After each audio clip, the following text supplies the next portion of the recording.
Spain will hold a snap general election next month, much earlier than expected. Socialist Prime Minister Pedro Sanchez called for the vote after his party suffered heavy losses in regional elections. But he heads up an extremely fragile coalition. So is this high-risk strategy likely to work, or is Spain heading for a new era under a conservative coalition?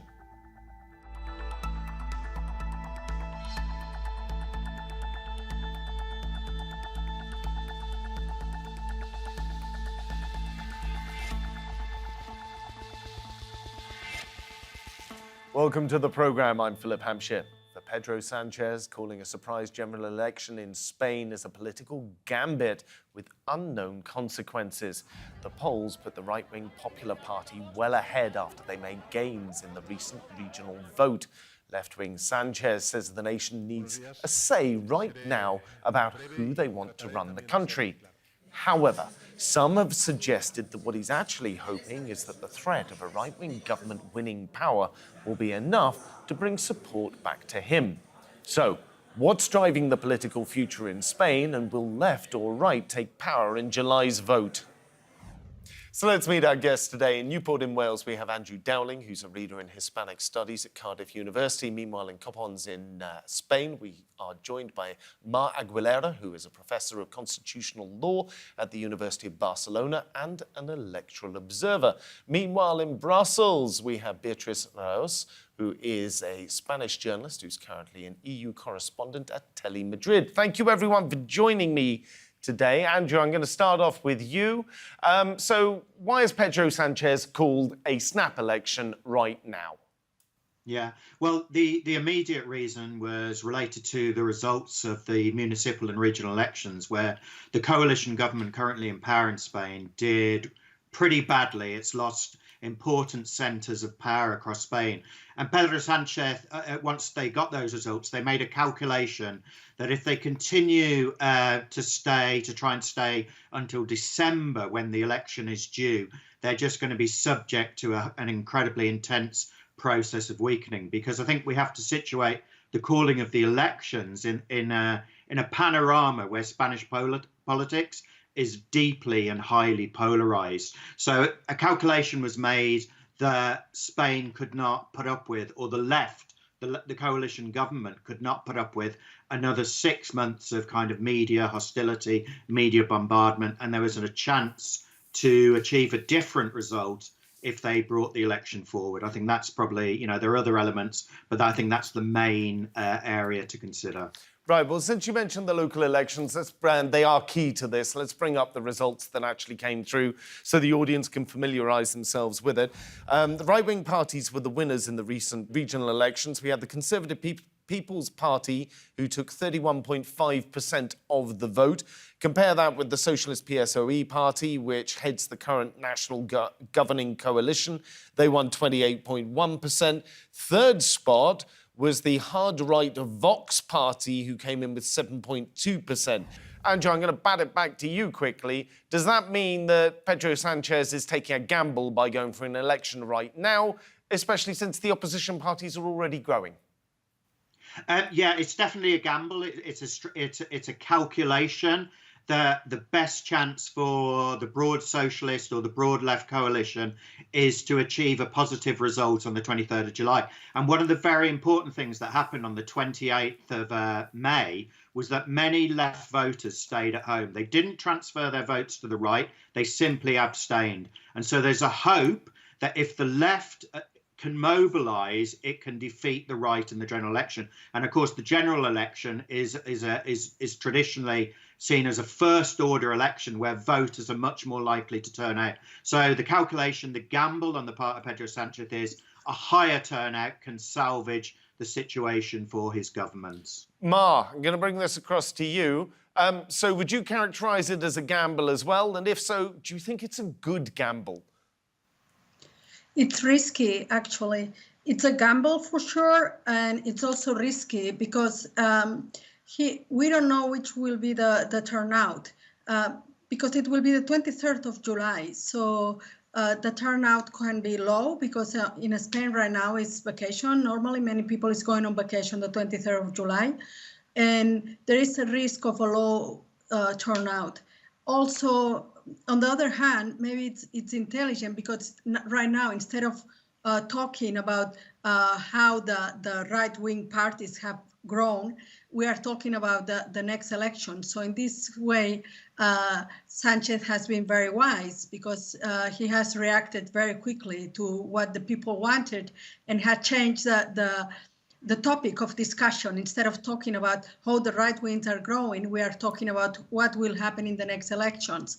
And also in 2007, what happened also, it was the same. In the local elections, the left-wing parties lost, but then later, in the general elections, left parties won. The problem is that more to the left, like Podemos and Sumar and all these parties, they have a big crisis. So this has taken them not organized enough. So if these parties more to the left are not organized, this will be problematic for the Socialist Party because they will not have enough votes to have these coalitions in order to form a government. So this is challenging. It has been intelligent in the way that the topic has changed.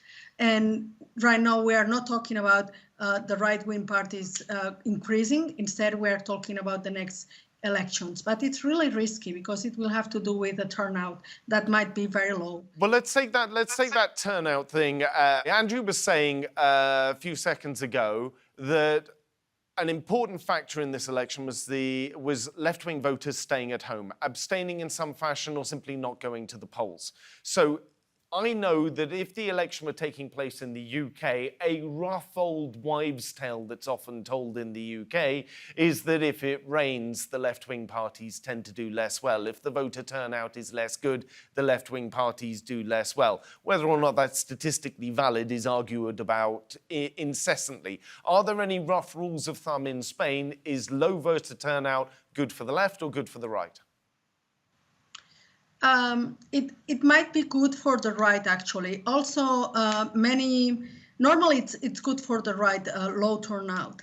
Also, the independentist parties in Catalonia, some of them, they are arguing that they shouldn't go to vote because the independence of Catalonia, it's not in the agenda anymore, and this is not their elections. So for some of the independentist party, the turnout will be low because some political parties, they are saying that they will not go to vote, followers, not the political parties officially. So this can be risky. Right, let me take it. Hold on, let me bring in Beatriz because she hasn't had a chance to speak yet. Beatriz, in your opinion, do you think this was a gamble? And if so, is this a gamble you would have personally taken? Do you think it's a good gamble? Yeah, I think it is a gamble, but he didn't have many other options because one would have been to dissolve the coalition, but he wouldn't have other alternatives to govern. Otherwise, he could have been asked by his party to resign. So I agree with Andrea and with Mara in that he changed the conversation and he also took the only chance that he could get before December. And I think there is a factor that we haven't discussed yet. I mean, it's the fact that he's using also the fear towards the far right in this gamble. He's trying to mobilize those voters that didn't go to the polls in the last election because they fear there might be new government with the Conservatives and the far right. And I think he's very much hoping that mobilized the left in both sides, both the far left and the Socialists, so that they go to polls and they're able to have an enough majority to form a new government. Well, let me link together what Andrew was saying and also what Mar was saying. You're saying it as well, that the turnout is going to be crucial in this next round of voting. So do you think it's going to be higher or do you think it's going to be lower? Because he is calling it in July, and that is a traditional holiday month. The kids are off school for a start. Yeah, I think it's hard to say. There were a lot of articles published by media. What do you have to do to change your vacation if you want to go and vote? I think we have to take into consideration as well the high temperatures in Spain and what that might entail for elderly people, for instance. So it's very hard to tell how the date of the election is going to affect the turnout. But I think also we have a very intense campaign after local and regional election that might affect as well. People might be tired of politics and deciding not to go to vote. But I think it's because it's a crucial timing that might actually help voters to decide and to go into the polls. But it's very hard to say. OK, now I've got a clip here by Pedro Sanchez when he made the announcement about the election. Here's what he had to say. There is only one infallible method to solve the doubts, and the method is democracy. As a consequence, I think the best thing is that the Spanish people take the floor and declare themselves without delay to establish the political course of the country.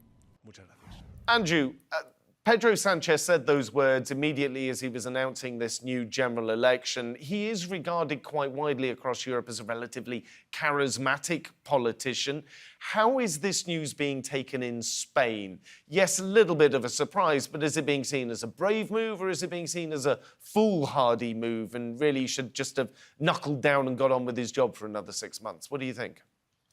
Well, I think, I mean, you know, the panelists here, we've sort of indicated a number of factors. And I think that a very important factor that was alluded to as well is this question of the right, of the hard right of the party Vox.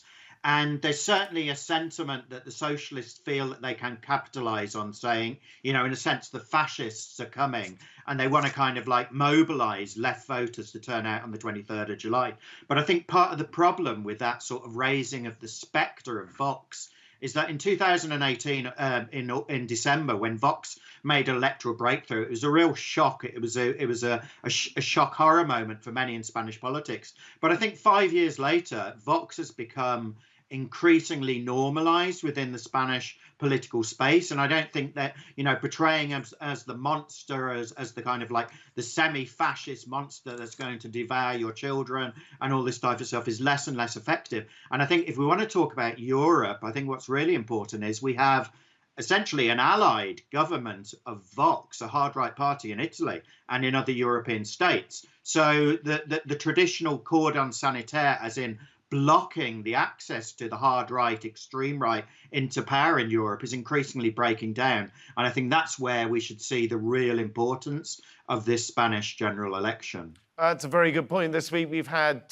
polls out of Germany indicating that AfD, their right-wing party, is now level with the SPD at 19% in the polls, making them joint second-place party. So, Mara, I'm going to take this across to you. Are there people looking at this and saying, oh, I don't know if that's a good move, this looks like a bit of a mistake?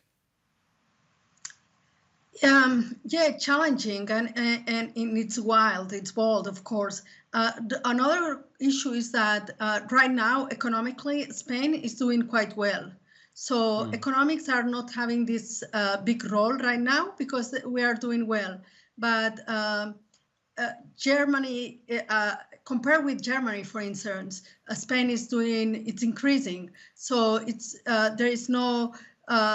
there is not a challenge regarding to economy, but maybe from now until December, we will have more economical challenges. So in this sense, it might have been wise to call for elections now. But this has got to be one of the key questions here. Why is Pedro Sanchez doing so badly in the polls and so badly in people's minds, given that Spain is growing and a lot of other places in Europe aren't, given that Spain doesn't have some of the same kinds of structural issues that other parts of Europe do? What is Sanchez doing wrong? In my opinion, is because elections are very much about emotions. So if there is a big economical crisis, of course, it takes a toll. But right now, economics is not taking a toll. But what is taking a toll is the fact that Pedro Sanchez has started negotiation with the Catalan independentist parties. Maybe this has taken a toll. Also, these right-wing parties, they have a very clear discourse. Also, they are talking about security and in a very clear way, whereas from the left-wing parties, there is not a clear response. There is not a clear message. So sometimes people like these simple messages talking about the unity of Spain and without not too much literature, directly to the point. And these clear messages about the Spanish unity, security, family, and traditional values, they connect emotionally with some people. And the left parties, they should think about the way to answer to this. For instance, Ayuso in the last elections in Madrid, she just said freedom.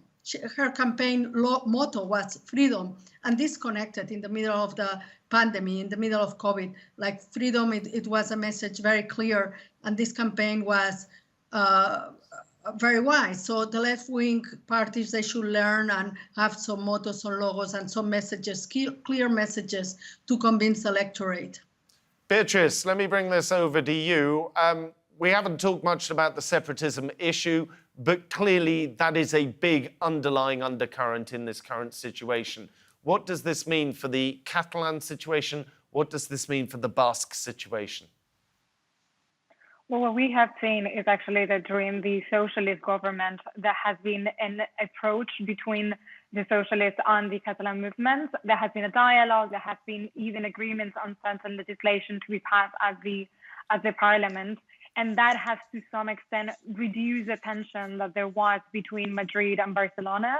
And I think obviously there is a change of government with a much tougher approach. The advantages of trying to avoid the confrontation and the tension with the Catalan movement is that they no longer have that argument against Spain trying to diminish their demands. So if we have a change of government, that's definitely going to have an impact. And I agree with Mari that to some extent that has played a role, because something that we're not so used to in Spain is to have coalition governments. So one of the reasons why the Sanchez government has been perceived so negatively is because he was building coalitions, not only with far-left political parties, but also with regional parties, particularly in Catalonia and the Basque country, that are independentist countries. And these, which is relatively normal in other countries like Belgium or the Netherlands, is perceived as anti-democratic in Spain because we're used to have one government with a single party or another. How much of the feeling and sentiment that Sanchez is playing on is, well, look, at the moment, we've got a relatively peaceful situation here with the Catalans. We've got a relatively peaceful situation with the Basques. If we get a right-wing government come in, that's going to upset the apple cart, and suddenly all these separatist sentiments are going to break out again. Andrew, let me take that to you.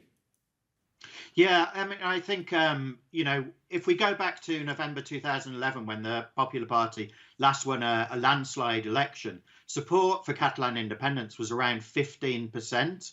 By the time that government left office in 2018, support for Catalan independence hovered between 42 and 50%, depending on sort of like the opinion polls and stuff. So you could say that there's a clear parallel when the conservative parties in power in Spain, support for independence or support for kind of strong nationalist sentiment grows in the Basque and Catalan territories. So we can anticipate that if the right win this general election on the 23rd of July, and with Vox with an even more hardline position on the Basques and the Catalans, that situation can only deteriorate, and we can anticipate probably street protests. We can anticipate kind of, Spanish politics going down the road of kind of like America under Trump, where there's increasing social mobilization against certain policy measures carried out. So I think, there are real potential pitfalls with a hardline take, if that's what happens,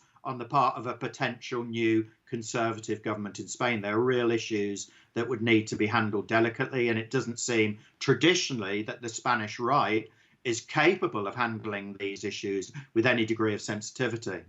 Ma, if this were any other election taking place anywhere else in Europe, one of the top elements of the conversation that would crop up would be immigration. Now, Spain, up until now, weirdly, hasn't seemed to be quite at the same kind of level of salience. People discussing immigration as a terrible thing or a bad thing, possibly because Spain has less immigration coming in from the Middle East, North Africa, Eastern Europe, and has much more of a connection to Latin America, where there are stronger cultural bonds. Is that true? Is that not true? How is the immigration situation playing out, given Vox is rising in the polls? Yeah, actually, Vox is talking a lot about immigration, and they talk about illegal immigration. And of course, they try to bring up this topic. And I don't have the exact data, but as you said, Spain is not one of the countries with the most immigration. But of course, it's in the debate. But it has been Vox the ones that have used it as as a way to criticize the government, to talk about security. Also, here in Catalonia, we have this far-right party, wing party in Ripoll, and this lady, she has won in many positions in her town, also with this discourse against immigration. So, of course, it's there, but it's only Vox, the far right-wing party, the ones that really using it. Previously, some of the Partido Popular, Popular Party, right-wing party, has used it previously in other elections. For instance, in Badalona, the mayor, previously, he did use a discourse, almost hate speech. I think he was once condemned by a judge for his speech, which was racist. But it's Vox nowadays, the ones that are using immigration linked with defamation. Right, well, let me bring in a clip here from Alberto Núñez Feijóo, who's the head of the People's Party, which is the Conservative Party, right-of-centre party, I think it's fair to say, in Spain. Here's what he had to say. Nos piden recuperar. The Spanish people have asked us to recover good politics, and that is our commitment. It's my commitment. I have no other choice but to leave behind a frivolous, deceitful and divisive policy to pursue another serene verbal policy that will unite Spanish society again. Beatriz, if I were to list off to somebody who knew nothing about Spanish politics that the economy is doing okay relative to the rest of the European Union, immigration isn't really that much of a problem, inflation's not as high as everywhere else, youth unemployment rates, which were abysmal 15 years ago, they're still relatively high, but they're down a little bit. People will be going, well, why is the Prime Minister, or the President in this case, so unpopular? Is it down to character assassination, for want of another phrase? Is the right wing somehow managing to paint Pedro Sanchez in a negative light himself? I think they definitely are. I think what you were mentioning before about Pedro Sanchez being very charismatic in Europe, it's a very European case where the leader is very much welcome in every country in Europe. But then when he goes back home, he's not as popular as he is in the rest of the world, I'd say. And I think this is very much the case for Sanchez. I think something that Mar was saying before is very important as well. These elections have not been so much about policies, because as you said, if we look about policies, if we look at the data, what it says is that the country is doing relatively well. And even if you talk to people, most of the people would agree with the policies that this government is pursuing. However, they do not agree with the government itself and with Sanchez as a president. And I think it has very much to do with the fact that he has been portrayed as an evil person who is just leading the country to a dictatorship, which was confronted with the fact that he called an election, but also something that I think the party itself and even the coalition has been struggling with, and I think that Mar mentioned that as well, is that they don't manage to connect with people in the same way some of the leaders of the Conservative parties do. Andrew, I'm going to put it this way, it seems a little bit glib, but isn't Sanchez the problem here? Get rid of Sanchez and maybe people can get back to liking the policies that they were already agreeing with, or is that clearly ridiculous talk? I think I mentioned sort of America, and I think there are strong elements of sort of the Americanization, if you want, of Spanish politics, not just Trumpism, but also what's been happening in Latin America in recent years.